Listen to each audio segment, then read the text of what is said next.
What I'm about to show you how to tie here is a knot that I use to go from single line to double line, and then I make my connection for a wind on here using a cat's paw. But this is, as far as I know, I don't know who came up with this knot. It's commonly referred to an Australian braid with a weave. I kind of call it the ADD knot because you have to have ADD to come up with something like this. But as I learned this knot, it's become the only knot that I use as far as double line connection. Bimini twist is much faster, and I use it when I'm out there and you're in the heat of the action. But when you have the time to tie this, it's a great knot and a great selection for it. It also gives you a lot more spring. Alright, so we're going to start the knot. You got your double lines here. Here's your tag end. Best way to remember to get started, for me anyways, is I bring the tag end to myself, go around, and come back to myself. Alright, now you're going to slide that down into the middle, the tag end. Okay? Alright, now you want this to start off tight. It's best if you have a little tension on your this end up here from a rod tip. You lock the drag up or whatever.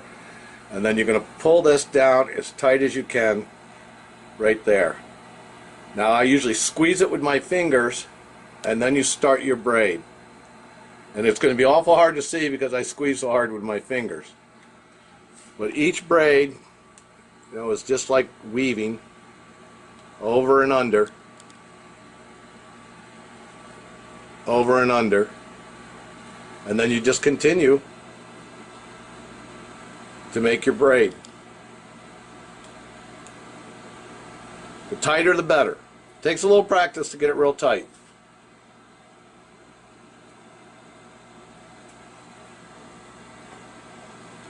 I know it's hard to see, but that's because you got to really squeeze it to hold those things from sliding back out. Alright, I'm going to make this shorter than normal. I usually make this about 2.5 inches long. And then you continue your braid, but you loosen up. You're just not you're not trying to pull it as tight as you were. So you can see where the difference in the line is there. That's tight, and this is looser. You keep going down. You can tie this long, you can tie it short. I kind of prefer them a little longer. Alright, that's probably enough for the demonstration here. Now you're going to take your tag end and go around the other two. Come back through right in the middle right there. And slide that up like this. Okay, that's basically the end of the knot, except for the weave back up.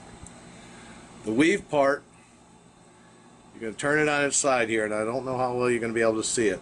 One thing that's a little bit of a key to this is to cut your tag end here on an angle.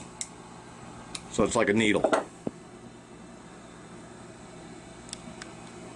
You're going to go back up, and you see the hole here? You're going to go right in here. Push it through and pull it up. You can just flip it and do the same thing again. Go up one more hole.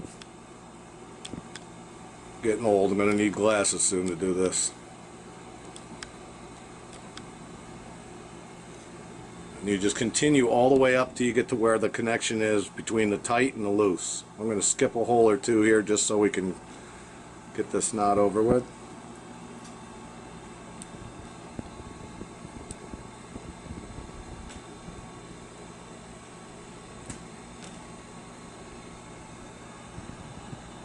I'm going to go right up here to almost the very end.